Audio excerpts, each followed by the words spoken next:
रामधन बहुत गरीब था। दिन भर मेहनत मजदूरी करके सिर्फ 2 वक्त की रोटी के पैसे ही जुटा पाता था। खुदा का यह उसूल है कि वह गरीब के घर कन्या को अवश्य जन्म देता है ताकि वह किसी न किसी तरह का कन्यादान करके अपना परलोक सुधार सके। कन्यादान महादान माना गया है। जिसके वंश में कन्या जन्म नहीं लेती, वह वंश इस महादान से विहीन रह जाता है। गरीब रामधन के घर में भी एक कन्या ने जन्म लिया था, जिसे उसने अपनी हैसियत के अनुसार पढ़ाया लिखाया। रामधन की बेटी का नाम कविता था, जो युवावस्था में आते आते काफी सुशील और सुंदर युवती बन गई थी। युवक उसकी सुंदरता को देखकर आहें भरने लगे थे। एक दिन रामधन के मित्र गोपाल ने उससे कहा, मित्र, अब तुम्हारी पुत्री कविता भी विवाह योग्य हो गई है। लड़की पराया धन होती है और पराया धन अपने पास ज्यादा समय तक नहीं रखना चाहिए। चोर लुटेरे सरेआम घूमते फिरते हैं, इसलिए अपनी पुत्री कविता का विवाह योग्य वर देखकर जितनी जल्दी हो सके संपन्न कर दो। तुम ठीक कहते हो मित्र, मैं आज ही से अपनी बेटी के लिए योग्य वर की तलाश करता हूं। रामधन ने अपने मित्र का धन्यवाद करते हुए कहा। बस उसी दिन से वह कविता के लिए लड़का तलाश करने में जुट गया। रामधन की मेहनत रंग लाई और बहुत जल्द ही उसे कविता के लिए योग्य वर मिल गया। कमल शहर में रहता था और छोटा मोटा कारोबार करता था। 2 वक्त की रोटियों में कोई टोटा नहीं था। कविता दुल्हन बनकर कमल के घर आ गई। उस रात उन दोनों की सुहागरात थी, जब कविता फूलों से सजाई गई सेज पर बैठ गई थी। घर में उसके अलावा कोई नहीं था। कमल अब अकेला था। उसकी शादी में आने वाले सब रिश्तेदार चले गए थे। रात के 11 बज गए थे। कविता को समझ में नहीं आया था कि उसके पति आज की रात भी कहाँ रह गए। धीरे धीरे 12 बज गए। 10 मिनट बाद दरवाजा खुला। कविता संभल कर बैठ गई।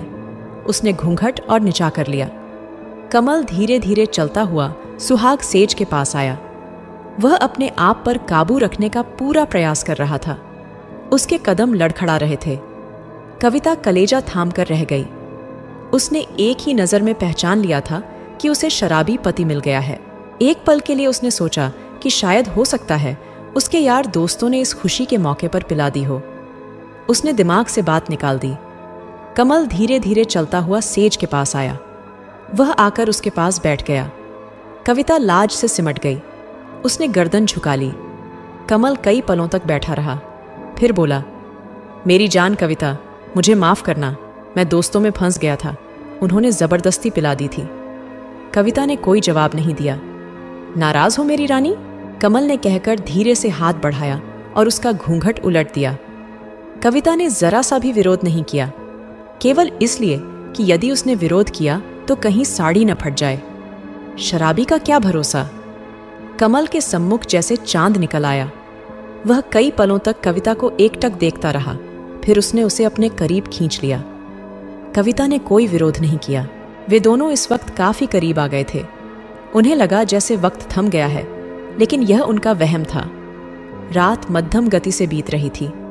कमरा अंधकार में डूबा हुआ था। कविता सुबह उठी और घर के काम में लग गई। उसके यहाँ और तो कोई था नहीं जो काम में उसका हाथ बंटाता। कमल काफी देर से उठा। उठा क्या? कविता ने उठाया था चाय बनाकर। कमल ने चाय पी ली। कविता खाना बनाने में लग गई। उसका ख्याल था कि कमल अपने काम पर जाएगा, लेकिन वह काम पर नहीं गया। जब कविता ने पूछा कि काम पर नहीं जाओगे क्या, तो उसने कह दिया, अभी 2-4 दिन कहीं नहीं जाना। 5 दिन हो गए कमल काम पर नहीं गया। 6ठे दिन कविता ने उससे कहा, अब आपको काम पर जाना चाहिए। यदि आप काम पर नहीं जाओगे तो घर खर्च कैसे चलेगा? सब चल जाएगा, तुम क्यों चिंता करती हो? कमल ने कहा, कमा भी लेंगे, अभी कौन सी आफत आ गई है। फिर कविता ने कुछ नहीं कहा। 1 सप्ताह बीत गया। कमल हर रात को पीकर आता था और उसके चिपक जाता था, जैसे वह उसकी वासना की तृप्ति का सामान हो।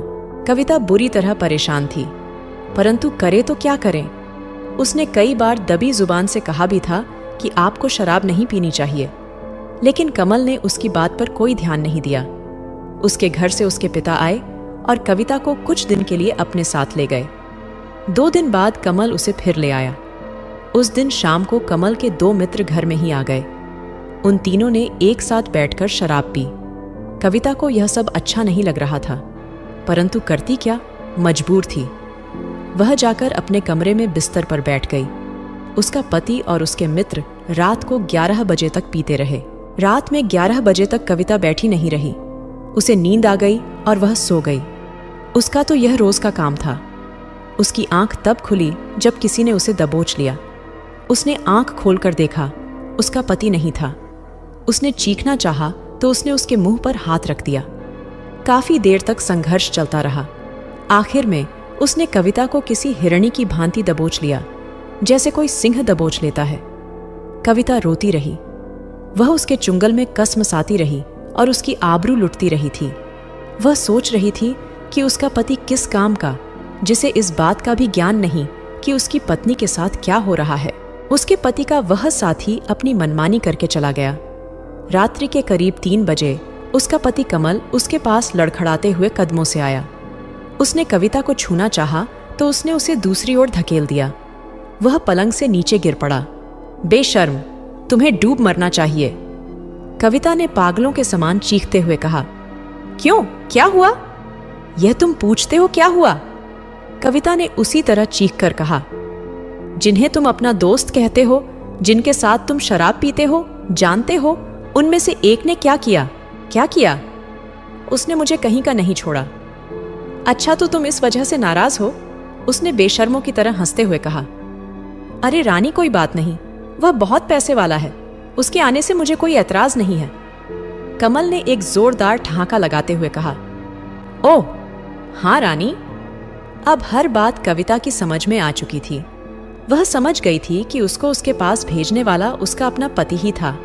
उसका मन ग्लानि से भर गया। वह सोचने लगी कि उसे कैसा पति मिला जिसे न अपनी इज्जत का ध्यान, न अपनी पत्नी का। वह उसकी कमाई खाना चाहता है, गंदी कमाई। उसे तो बहुत पहले समझ लेना चाहिए था। जो पति अपनी रोजी रोटी के लिए सतर्क नहीं हो सकता, वह अपनी पत्नी के प्रति क्या सतर्क रहेगा। उफ! कविता दूसरी ओर करवट लेकर सो गई। उसने कमल को अपने तन पर हाथ तक नहीं लगाने दिया था। दूसरे दिन भी उसने कमल से कोई बात नहीं की। और कमल? वह सोच रहा था कि कोई बात नहीं, न बोली न सही। धीरे धीरे सब कुछ बर्दाश्त करने की आदत पड़ जाएगी।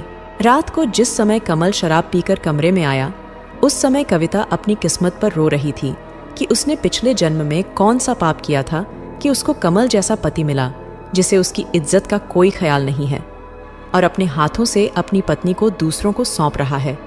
जबकि मर्द तो ऐसे होते हैं कि कोई उनकी पत्नी की ओर नजर भरकर देख भी ले तो वह मरने मारने को तैयार हो जाते हैं। किस बात का पति है वह उसका?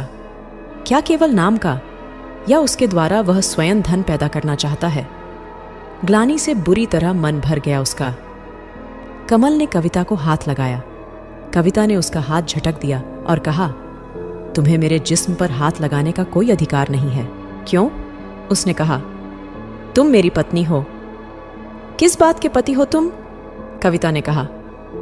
क्या केवल इस बात के कि तुम मदिरा पान करके आओ और मेरे तन से खेलो? पति कैसे होते हैं, उनका क्या कर्तव्य होता है, जानते हो तुम? पति वो होते हैं जो कमा कर लाएं और अपने घर का खर्च चलाएं। पत्नी यदि गलत रास्ते पर जाती नजर आए तो उसे खूब डांटें। तुम्हारी तरह के पति नहीं होते जो नोटों के लिए अपनी पत्नी को दूसरों को सौंप देते हैं। सच तो ये है कि तुम्हें तो डूब मरना चाहिए। तुमने तो दुनिया भर के शौहरों को बदनाम कर डाला है। तुम मेरे पति नहीं हो सकते। गर्म गोश्त के व्यापारी जरूर हो सकते हो, जो पैसे की खातिर अपनी बीवी से धंधा कराते हैं। कमल ने कुछ नहीं कहा। वो बस उसी तरह से छेड़छाड़ करता रहा। काफी देर बाद बोला, कविता तुम क्यों परेशान हो? औरत को डर तो अपने पति का ही होता है ना। जब मुझे कोई ऐतराज नहीं तो तुम क्यों चिंता करती हो? खाओ पियो मौज करो।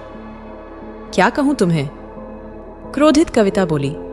कोई उचित शब्द नजर नहीं आ रहा?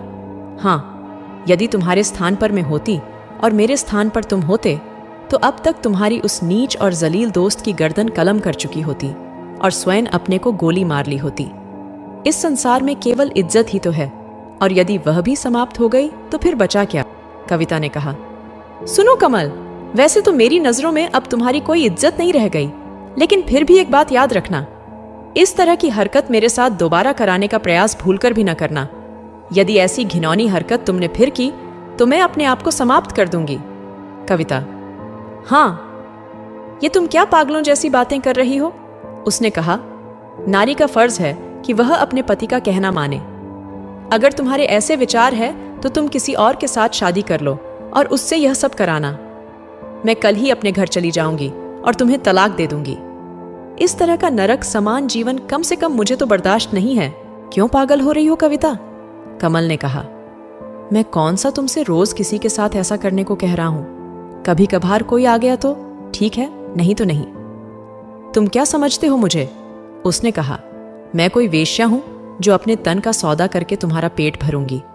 अरे, अगर तुम कमा नहीं सकते तो डूब मरो या घर में चूड़ियां पहनकर बैठ जाओ।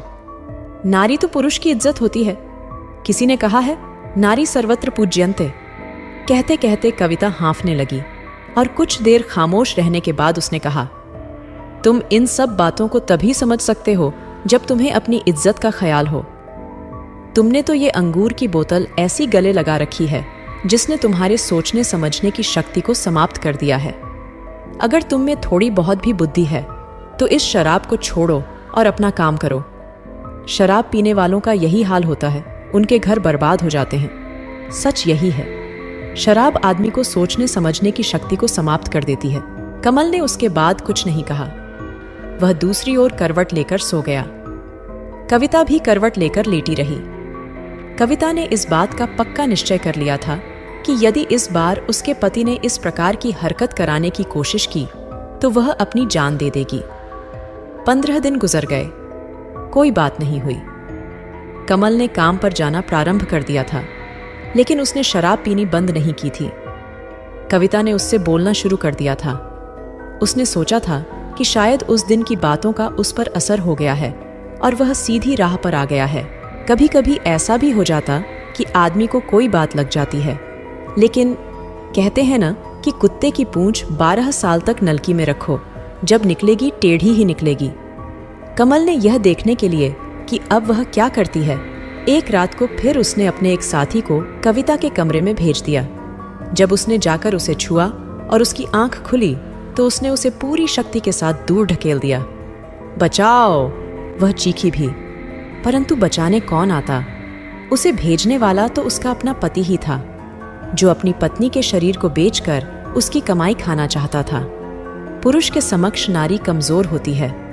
उसने उसे दबोच लिया और अपनी इच्छा पूरी कर ली। इच्छा पूरी करने के बाद वह कमरे से निकल गया। उसके जाते ही कविता बाहर आई और उसने दूसरी मंजिल से छलांग लगा दी।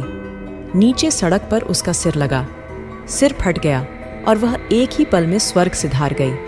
आसपास के घरों के लोग इकट्ठे हो गए। शराबी कमल भी घर से निकलकर बाहर आया और रोने लगा। उसका साथी उस दुर्घटना को देखकर चुपचाप वहां से खिसक गया। पुलिस आई और लाश को उठाकर ले गई। पोस्टमार्टम के बाद लाश उसके पति कमल को मिल गई और उसने उसे चिता के भेंट कर दिया। ऐसे पति को तो अपनी पत्नी की चिता को अग्नि देने का भी अधिकार नहीं होना चाहिए। देखो उस नीच कमल को। कविता के बार बार समझाने पर भी उसकी समझ में नहीं आया और उसने अपने हाथों से ही अपनी पत्नी को मरवा दिया।